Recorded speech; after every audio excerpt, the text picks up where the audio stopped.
नमस्कार, स्वागत है आपका वंदे मातरम न्यूज पर। आपके साथ मैं हूं शारदा यादव। खबरों की ओर आगे बढ़ने से पहले नजर डालते हैं आज की सुर्खियों पर।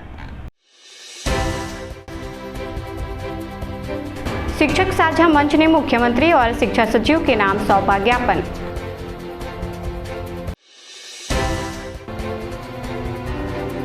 ग्रामीणों ने किया एसीसीएल गेवरा के क्षेत्रीय मुख्यालय के घेराव।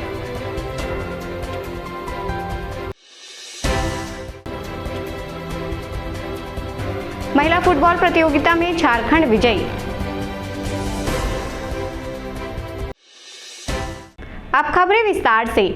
शिक्षक साझा मंच ने मंगलवार को मुख्यमंत्री और शिक्षा सचिव के नाम ज्ञापन सौंपा। ज्ञापन के माध्यम से मंच ने शिक्षकों के हित में युक्तियुक्तकरण प्रक्रिया को तत्काल निरस्त करने की मांग की।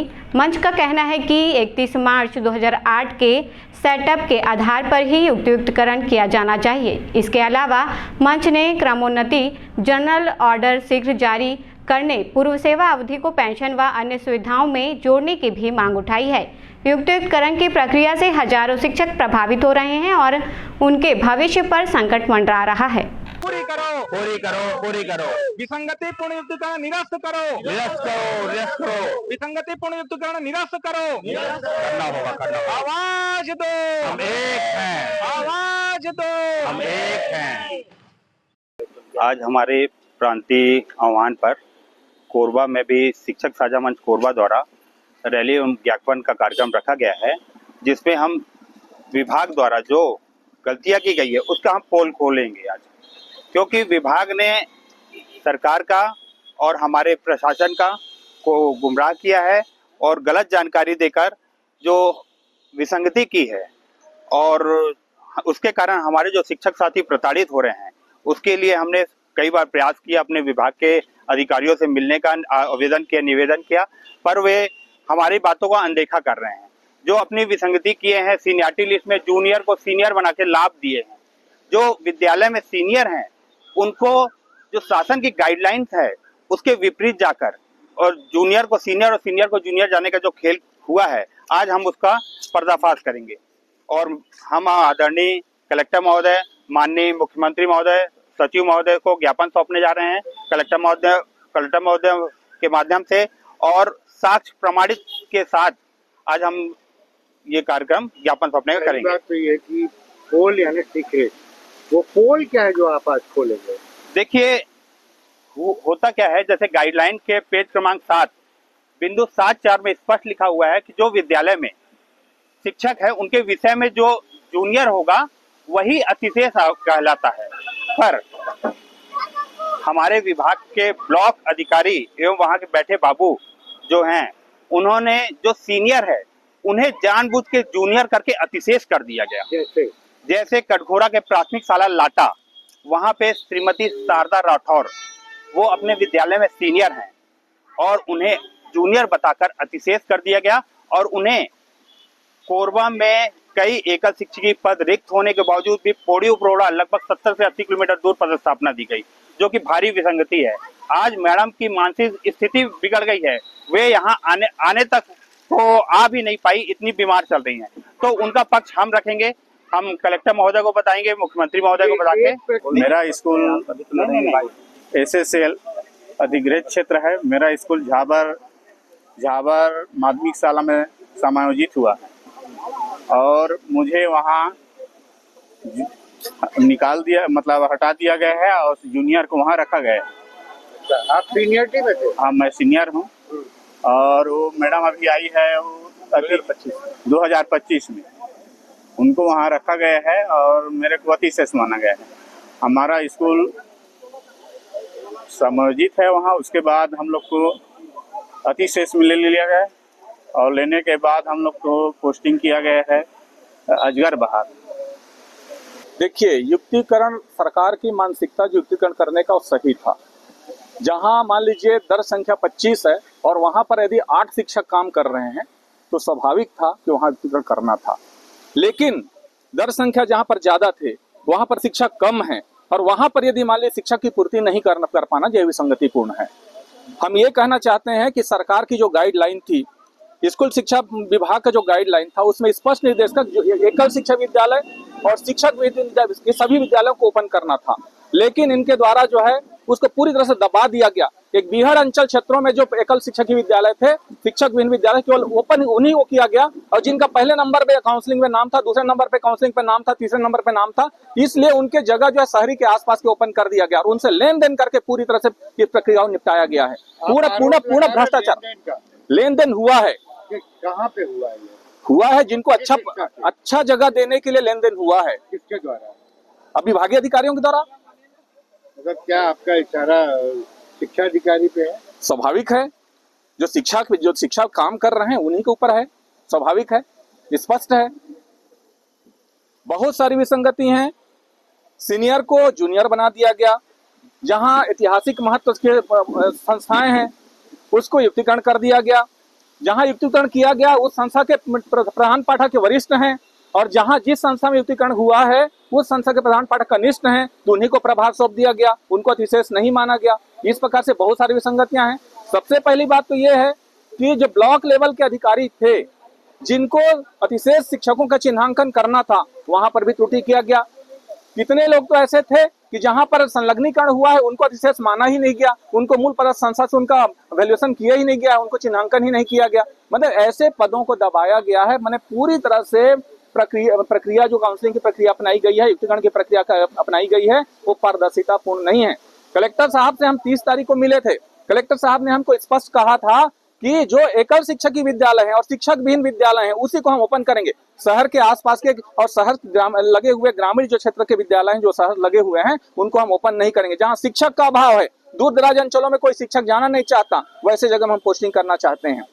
सही बात है, उस जगह में भेजना चाहिए। सरकार इस बात को क्यों नहीं सोचती है? जब स्थानांतरण की प्रक्रिया आती है, जहां एकल शिक्षक ही है, शिक्षक विहीन संस्थाएं हैं, उन संस्थाओं में सरकार के द्वारा स्थानांतरण क्यों नहीं किया जाता रहा? जहां 5 शिक्षक हैं, जहां 6 शिक्षक हैं, वहां पर क्यों स्थानांतरण कर दिया गया? क्यों? किनका दोष है ये प्रशासन की दोष है, सरकार की दोष है पूरी, जिसको हमारे कर्मचारी प्रताड़ित हो रहे हैं। इस विषय पे सरकार को इस विषय पर संज्ञान लेना चाहिए और पूरी पारदर्शिता के साथ अच्छी सरकार की अच्छी पहल थी, युक्तिकरण होना चाहिए। बिल्कुल एकदम सही और सटीक क्वेश्चन है कि युक्तिकरण की आवश्यकता क्यों पड़ी और इसके लिए कौन जिम्मेदार है। तो देखिए, कोई भी शिक्षक जो है अपनी मर्जी से खुद आदेश जारी करके तो कोई भी शाला में नहीं जाते। ये युक्तिकरण की स्थिति जो आज इम्बैलेंस की स्थिति, ये बनाने वाले अधिकारी हैं। आज युक्तिकरण हो रहा है, कल अभी ट्रांसफर खुलेगा तो फिर उन्हीं जगहों में पोस्टिंग करेंगे ले दे करके, जैसे भी स्थिति है फिर वही स्थिति आनी है।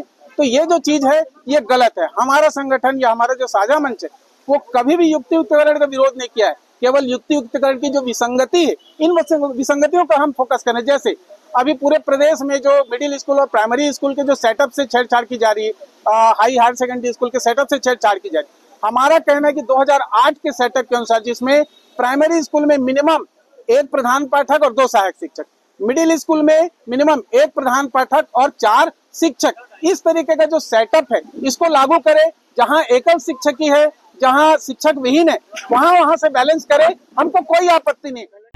ग्राम नरायबोद के ग्रामीणों ने सैकड़ों की संख्या में पहुंचकर एससीएल गेवरा के क्षेत्रीय मुख्यालय के दोनों गेट को जाम कर दिया, जिससे कोई भी अधिकारी कर्मचारी अपने कार्यालय में नहीं पहुंच पाए और दिन भर काम प्रभावित हुआ।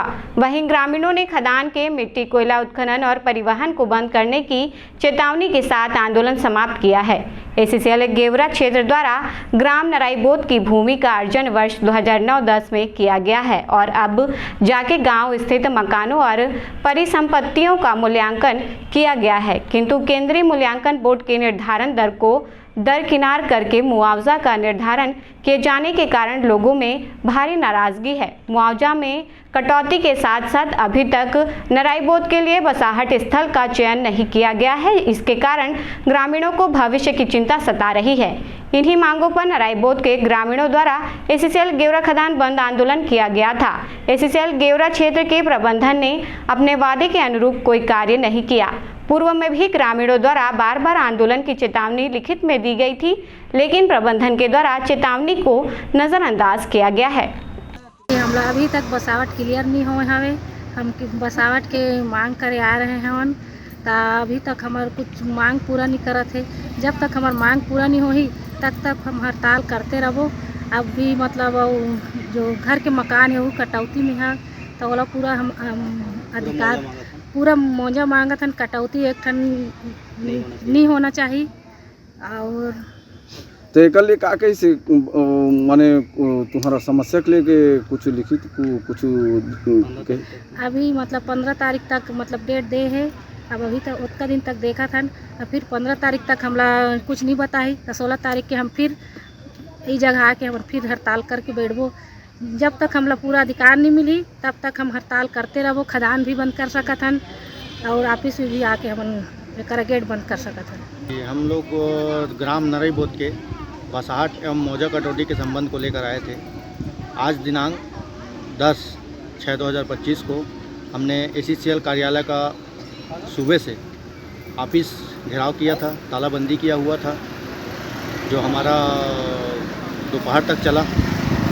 और हमारी मांगे हैं कि हमको नगरीय क्षेत्र में बसाहट दिया जाए, क्योंकि हमारा गांव नगरीय क्षेत्र का है।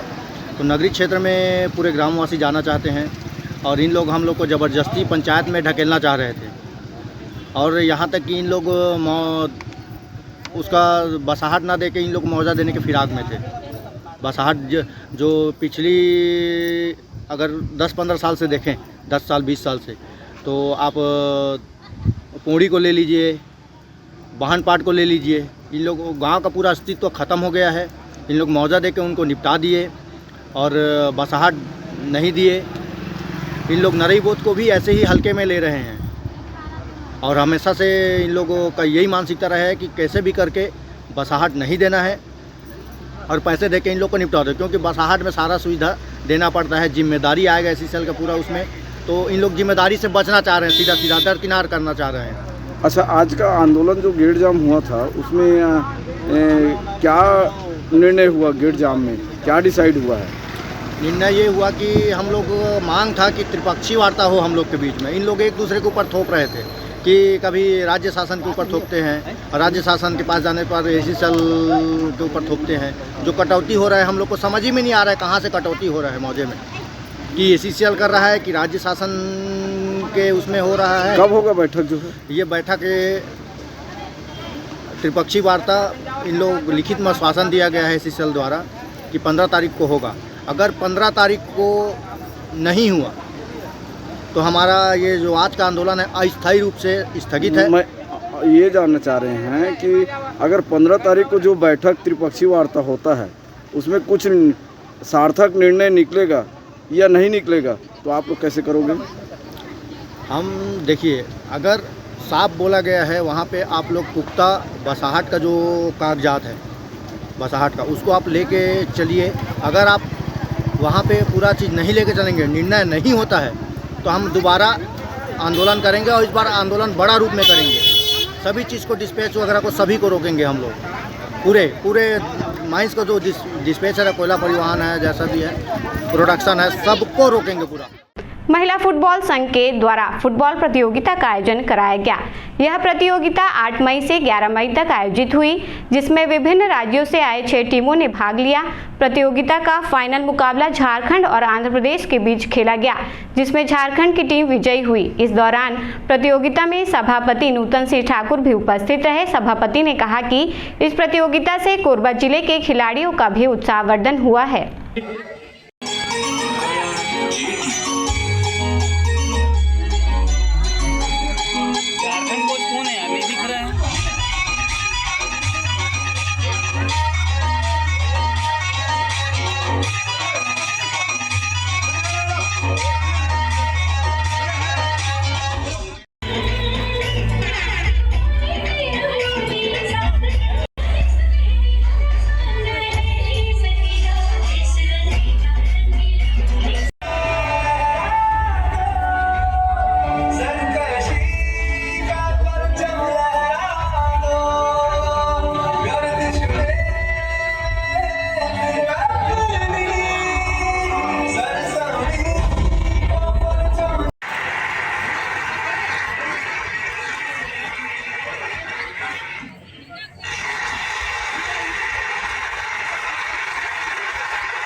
महिला फुटबॉल संघ की तरफ से आज राष्ट्रीय स्तर का टूर्नामेंट यहाँ पे कराया गया कोरबा की धरा पे, उसके लिए मैं संपूर्ण टीम को, उनके मैनेजमेंट को बधाई देता हूं।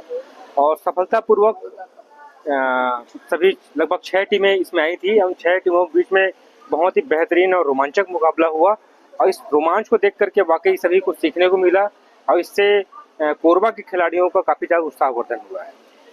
छत्तीसगढ़ टीमें भी आजकल देखा जाए तो वो काफ़ी जो है हर मैच में खेलते हुए आगे आ रहे हैं। नहीं, बिल्कुल, अब तो महिला नारी सशक्तिकरण का ही समय है और जैसा हमारा प्रधानमंत्री जी नारियों को प्रेरित कर रहे हैं तो उसमें वाकई एक नया जोश, एक नई उमंग और नया कुछ करने का इन सभी ने महिलाओं ने ठाना है। और मैं ऐसा उम्मीद करता हूं कि अंतर्राष्ट्रीय स्तर पे भी महिलाएं जो है फुटबॉल के क्षेत्र में अपना नाम, देश का नाम रोशन करेंगे, छत्तीसगढ़ का नाम रोशन करेंगे। 6 टीम आई थी और हमने सबके साथ मैच खेला, अच्छा खेला और आज हम लोग चैंपियन हैं। अच्छा खेल के ही थोड़ा मिस्टेक हुआ सबसे, बट हमने अपना रिकवर कर लिया और आज हम चैंपियन बन गए। फाइनल किसके साथ हुआ था आपका? हमारा फाइनल आंध्र प्रदेश के साथ हुआ था। आंध्र प्रदेश वर्सेस झारखंड। कितना टफ था मैच जो है और किस तरह से आप लोगों ने इसको लिया? मैच तो बहुत टफ था, दोनों टीम अच्छी थी। हमने तो ट्राईब्रेकर में लीड किया है 4-3 से और टीम ने बहुत अच्छा खेला। कोच ने भी हमें बहुत मोटिवेट किया। कोच को भी हम लोग थैंक यू बोलते हैं कि हम जैसे प्लेयर को चांस दिया झारखंड से खेलने के लिए और हमने अपना सबने बेस्ट दिया। और मेरी टीम को भी कांग्रेचुलेशन, कोच को भी और पूरे झारखंड को भी कांग्रेचुलेशन कि हमने और कोरबा को भी बहुत बहुत धन्यवाद, आपने इतना अच्छा टूर्नामेंट ऑर्गेनाइज किया और हम लोग बहुत अच्छा फील करें यहाँ आके और चैंपियन बने। Thank you so much. Jharkhand से आया हूँ छत्तीसगढ़ कोरबा के लिए। हमारी टीम आज बहुत अच्छा खेली, बहुत अच्छा प्रदर्शन की और ट्रॉफी हमारे हाथ में विन की। अपनी टीम भी बहुत अच्छा थी। तो आंध्र प्रदेश की टीम पहले राउंड क्वालिफाई में हम लोग खेल चुके थे तो इसके लिए हमारे लिए बहुत ईजी पड़ा, टफ नहीं हुआ। लेकिन दोनों ही टीम ने बहुत संघर्ष किया, बहुत अच्छा मैच खेला। नो डाउट जो गेम का स्टेटस था हमारे साथ और जो पब्लिक को चाहिए था वो हम दोनों ने पूरा कितनी टीमें आई थी, कितना टफ था? टोटल 6 टीमें आई थी जिसमें हमें 3 मैच खेलना पड़ा था। पहला मैच भी हम लोग AP से खेले थे आंध्र प्रदेश के साथ में। सेकंड मैच जिस टाइम हम लोग फिर छत्तीसगढ़ के साथ 3-0 से हम लोग विन किए थे और उसके बाद तीसरा मैच हम लोगों ने खेला था UP के साथ में, वो भी 3-0 से विन किए। फिर आज का मैच सदन डेट पे गया। पहले तो दोनों टीमें बराबरी पे रही, उसके बाद हमारी टीम ने लीड करने का कोशिश किया टाई ब्रेकर में, फिर बराबरी पे सदन डेथ में, फिर फाइनल रिजल्ट आपके सामने। छत्तीसगढ़ आप लोगों ने आकर के यहाँ पे विनर हुए हैं, कैसा लग रहा है? सर बहुत अच्छा फील हो रहा है। ये हमारा पहला अनुभव नहीं है, मैं इससे पहले भी जा चुका टीम पे, लेकिन हमारी टीम कमर्शियल कुछ नेशनल प्लेयर भी हैं, कुछ न्यू प्लेयर्स भी हैं।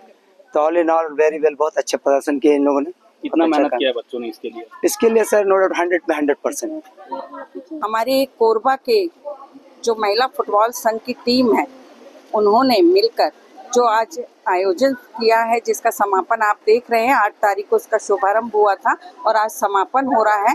बाहर से टीमें आई थी, महाराष्ट्र, हरियाणा, आंध्र प्रदेश, झारखंड, छत्तीसगढ़, सब ने बहुत अच्छा प्रदर्शन किया और नारियों के लिए था तो ये बहुत बड़ी बात है कि आज के समय में वैसे भी आप जानते हैं नारी शक्ति अब अबला नहीं रही है, वो हर क्षेत्र में बढ़कर एक से एक कार्य करती आई है। और हमारी जो फुटबॉल टीम थी छत्तीसगढ़ की, जीत झारखंड ने हासिल की, लेकिन तीनों टीमों ने और जितनी टीम आई थी सब ने अपना बहुत अच्छा प्रदर्शन किया, बहुत अच्छा कार्य किया। और यहाँ के जो जावेद भाई, सजीव भाई और हमारी टीम के जो भी मेंबर हैं उसमें हमारी महिलाएं अत्यधिक महिलाएं हैं, जिसमें जैसे स्मिता है, चंचल डॉक्टर हैं, जानकी जी हैं, पद्मनी जी हैं और बहुत सारी ऐसी महिलाएं हैं जिन्होंने बहुत अच्छा कार्य किया। और जावेद भाई को, पूरी टीम को मैं शुभकामना बधाई देती हूँ कि इस तरह के आयोजन क्या लंबे समय तक नहीं रुकना चाहिए, होते रहे बीच बीच में, भले ही छोटे छत्तीसगढ़ के स्तर पे होते रहे, तो वो एक लोगों में छवि दिमाग में बने रहती है कि इस तरह के कार्यक्रम आयोजित हो रहे हैं जिससे नारी शक्ति को प्रोत्साहित किया जा रहा है, तो वो आगे जाके एक बड़ा रूप ले लेगा, मैं ऐसा समझती हूँ। प्रतियोगिता जो मतलब 8 तारीख से और 11 तारीख तक आज समापन हुआ इसमें प्रतियोगिता में कुल हमारी 6 टीमें थी। एक टीम किसी कारणवश नहीं आ पाई और कोविड का जो महामारी शुरू चला कर बंगाल टीम ने स्टेट ने उनको परमिशन या रोक से रुक गए और आज लीग के माध्यम से पूरा मैच खेला गया और पिछले पॉइंट के हिसाब से सेमीफाइनल मैच हुए, जिसमें फाइनल में 2 टीम आज खेली, झारखंड मध्य आपका आंध्र प्रदेश, और दोनों मैच ट्राई ब्रेकर में, और ट्राई ब्रेकर के बाद जो सटन डे होता है 1-2 में सटन डे में आज झारखंड टीम विजेता बनी। और इस मैच को सबसे ज़्यादा सफल जो कार्यक्रम कराने का, ये जो आप मेरे साथ जो खड़े हैं मेरे साथी, जो कुछ महिलाएं और कुछ हमारे मतलब वरिष्ठ, मैं किसी का नाम लेना उचित नहीं है ना अनुचित है, और जो खड़े हैं वही है और हम सब मिल के किया है। इसमें एक से काम नहीं होता है और ये कार्यक्रम हमारा भविष्य में है कि अभी इसमें टीम सिलेक्शन होना भूटान की, ये इसका कैंप हम सितंबर में कैंप होगा, कोरबई में हम लगाएंगे कैंप। यहाँ से टीम बन के जाएगी सिलीगुड़ी, वहाँ 10 दिन का स्टे करेगी, वहाँ 10 दिन का कैंप है पूरा वहाँ, और जोन के जो बच्चे वहाँ आ जाएंगे, वहाँ से टीम जाएगी, ये जाएगी भूटान में श्रीलंका, नेपाल और इंडिया, ये 4 टीम के सीरीज मैच खेलने जाएगी, उसकी तैयारी की है। अभी कितनी टीम आई थी अभी टोटल? क्योंकि हमें जो प्रशासन से जो सहयोग मिलना था, हमने मांगा था सहयोग, तो हमको ना के बराबर था। हमें जो भी एनटीपीसी और बाल्को के कलेक्टर महोदय द्वारा बाल्को को 3 लाख और एनटीपीसी को 2 लाख की स्वीकृति दी गई, अभी अप्राप्त है, प्राप्त इतने जल्दी आ जाए।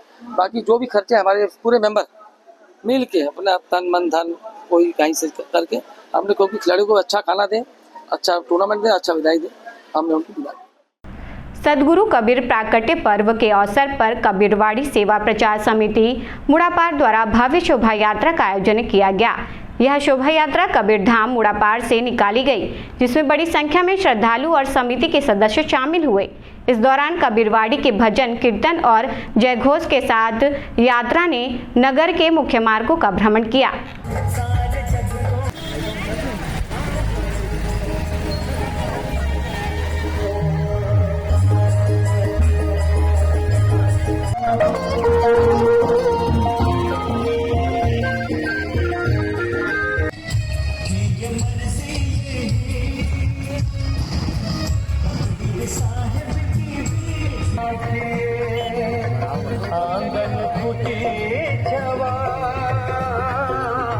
हमन आज कबीर प्रकट उत्सव ला बहुत उल्लास भरे से मनात हवन और हमार जो यात्रा है वह मुड़ा पार से निकलते हुए मेन रोड से होते हुए फिर से वही प्रस्थान कर ही और बहुत उल्लास के साथ ओला मनात हन। और हमार जो कबीर जी है जो वचन बोले गए हैं तेला हमन पूरा कोरबा पूरा देश प्रदेश में एक प्रचार करत हवन कि एक थ्रू हमार सब हमारे देश प्रदेश में जाने कि हमार कबीर जी है जो वाणी बोले है, जो वचन बोले है, कितना सुंदर बोले है, वही मन लेके सब कोई आगे बढ़े हवन और उसमें उल्लास भरे सब मनात हवन। और कबीर आश्रम में भी बहुत चौका आरती, छोटे छोटे लड़का मन के प्रोग्राम, सांस्कृतिक कार्यक्रम, भोजन भंडारा के व्यवस्था है और बहुत उल्लास से हमन मनात हवन। कौन सी समिति द्वारा आयोजित? यह सेवा प्रचार सेवा समिति द्वारा आज हम लोग मानसा मंच के द्वारा कबीर प्रकट दिवस का दिन है 628वां, उसी के उत्सव में ये शोभा यात्रा हम लोग निकाले हैं।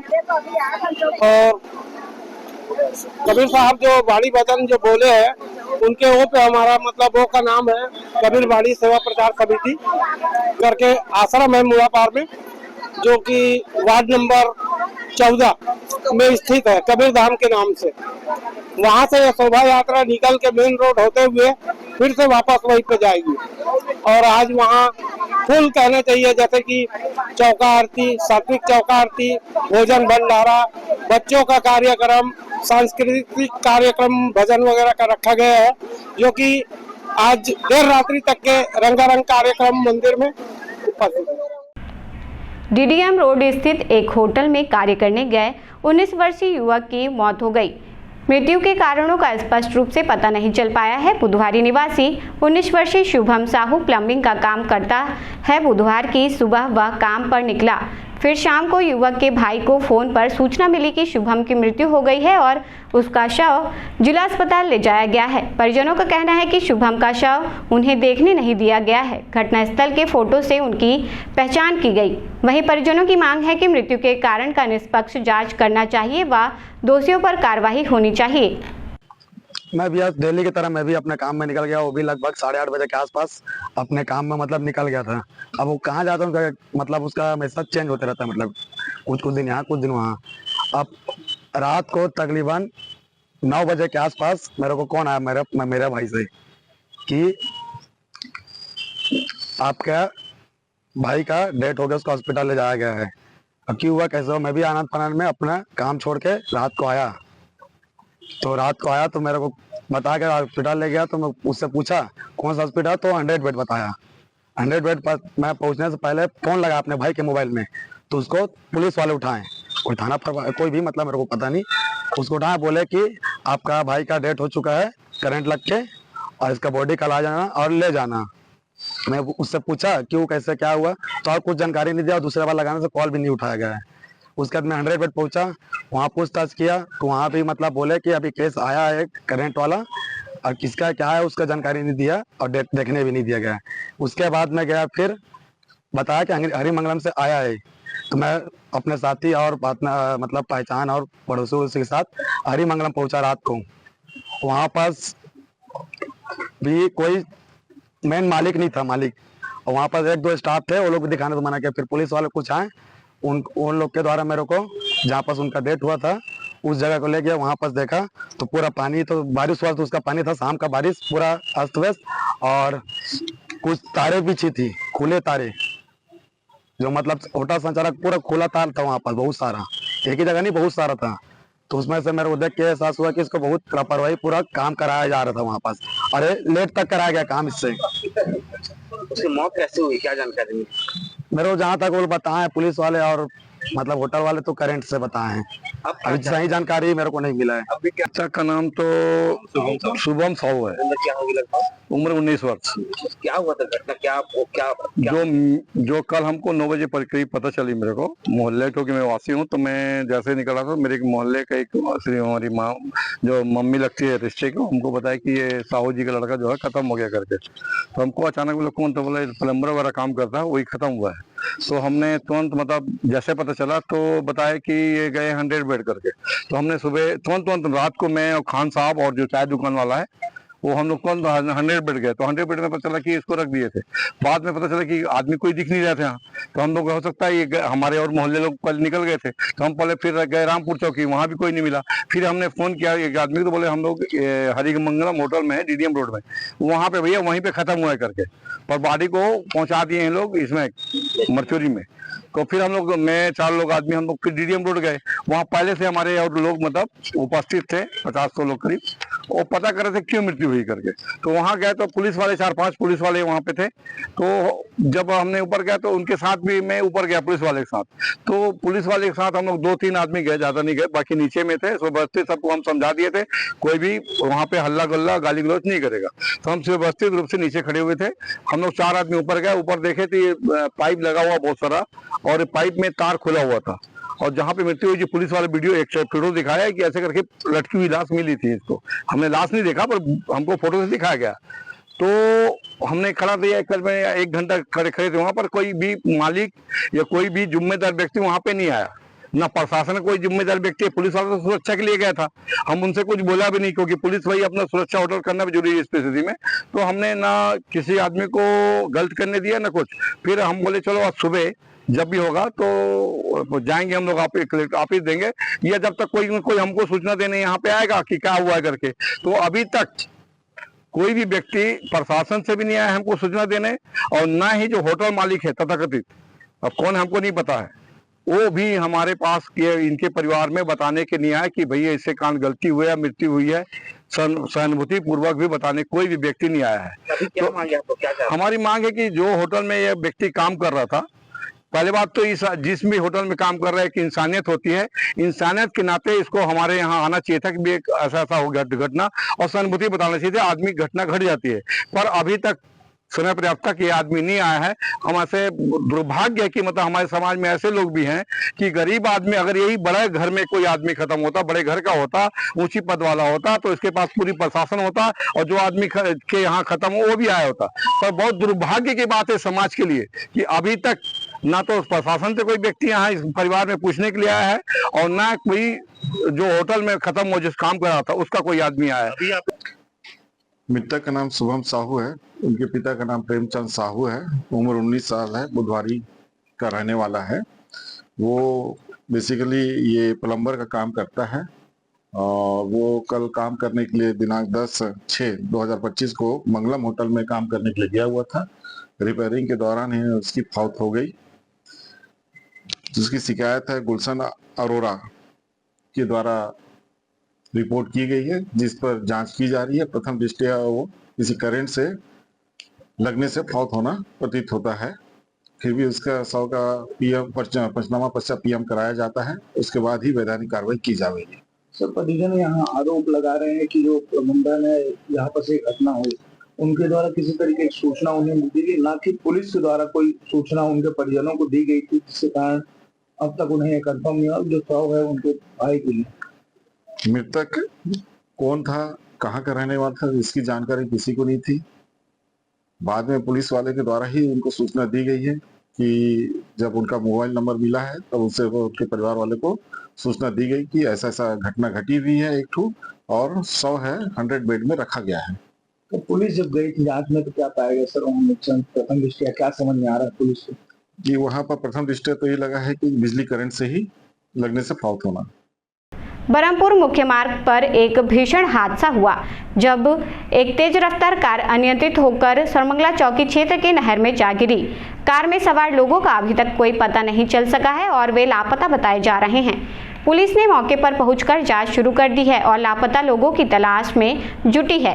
स्थानीय लोगों के अनुसार सुबह जब वे बरहमपुर मुख्य मार्ग से गुजर रहे थे तब उनकी नज़र नहर में गिरी एक कार पर पड़ी। देखते ही देखते राहगीरों की भीड़ जमा हो गई, जिन्होंने तुरंत इसकी सूचना सरमंगला चौकी पुलिस को दी। सूचना मिलते ही पुलिस की टीम मौके पर पहुंची और जांच शुरू की।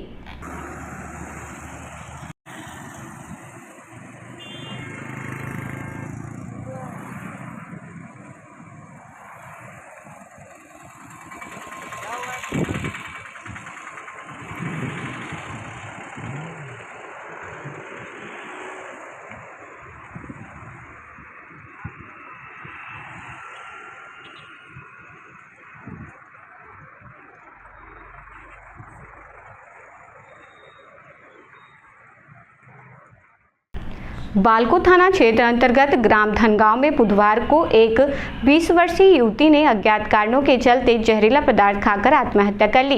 मृतका का नाम संजू कंवर बताया जा रहा है। परिजनों के अनुसार संजू ने अपने ही घर में यह खौफनाक कदम उठाया। घटना के वक्त परिवार के अन्य सदस्य घर पर मौजूद नहीं थे। जब युवती की तबीयत बिगड़ने लगी तो परिजन उसे आनन फानन में उपचार के लिए अस्पताल लेकर आए, जहां डॉक्टरों ने जांच के बाद उसे मृत घोषित कर दिया। किसानी किसानी और ये मतलब तो बेटी कब तक पढ़ाई कर रही थी? वही नाम में 10वीं नहीं? क्या साल हो गए पढ़ाई छोड़े? अब ना सर, अब 4 साल हो गई इसका। 20 साल होते हो? हाँ 20 साल। बता का हो रही से, का छिदले पिए रही से, का हो रही से? आप कहा किसान से नहीं, अब वो बचे रही क्या धान वाला सींचे वाला दवाई, अब वही बचे रही सर, अब वही हमारे रही तब वही सर तो पी रही सही नहीं। कहाँ पे स्कूल में पी रही से? अब हम नहीं रहन न सर घरे, अब महू कहा किसान, हाँ महू बिहान ने कहा खेत बाड़ी पानी का रिश्ता किसान मन से इस घर में। हाँ ना हम बहुरिया रही सही। तो कैसे काम पाए तुम? अब आए ना तो अब भौजी कहा तो भाभी मैं नहीं बाँच रहा हूँ, तब का हो गई नहीं, अब बिराइन कहा तब देखे न कर जाती तो मार रही तक का चीज में पीस पता चल पाई? अब हम नहीं जाना संसारोला कुछ चला तब काला बताओ। ये क्या करते से कुछ पढ़ाई घर में खाना वाना बनाए कि घर दुकान दिखाती? घर में खाना बनाए कहा वो दुकान ला छोटे कम संभाल ले, दुकानें दिखाती। हाँ देख रहे। तो अस्पताल में खत्म सी इलाज क्यों कि वहाँ अभी तो कहा खत्म है, अस्पताल लाया। खबरों का सिलसिला यूं ही जारी रहेगा। देखते रहें वंदे मातरम न्यूज। मिलते हैं अगले बुलेटिन में, तब तक के लिए नमस्कार।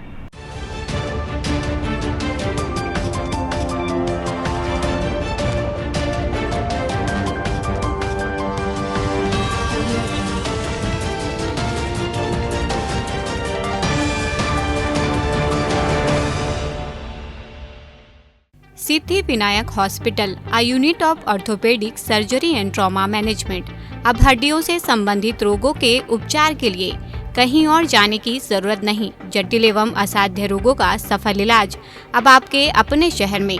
घुटने व कूल्हे के जोड़ों का प्रत्यारोपण, जटिल फ्रैक्चर एवं जोड़ों का सफल ऑपरेशन, गठियावाद व जोड़ों के दर्द का उपचार, टेढ़ी मेढ़ी हड्डियों का बेहतर इलाज, हड्डियों की जन्मजात विकृतियों का उपचार। इसके अलावा OPD 1-2 की सुविधा, modern pathology lab, private semi private general ward की सुविधा, modern digital x-ray, ECG, ICU, ventilator की सुविधा, pharmacy, OT team, waiting area, 24 घंटे एम्बुलेंस एवं आपातकालीन सुविधाएं उपलब्ध। हमारा पता Siddhivinayak hospital, doctor Shadalnath, plot number 52, Bluebird school के पीछे, कोसाबारी, कोरबा। इसके अलावा अब हमारा नया संस्थान सिद्धिविनायक प्राथमिक एवं ट्रामा सेंटर, उर्गा। इस केंद्र में फार्मेसी, एक्सरे, पैथोलॉजी व आपातकालीन चिकित्सा सुविधा उपलब्ध है। तो संपर्क करें। मोबाइल नंबर 9993000683, 9109488443 कोरबा के लिए, 8120195179 उर्गा के लिए। आ गया आपके शहर कोरबा में छत्तीसगढ़ी डिज्नीलैंड मेला, जहां आपको मिलेगा टावर हवाई झूला, ब्रेक डांस झूला, टोरा टोरा झूला, ड्रैगन झूला, नाव झूला और भी बहुत कुछ।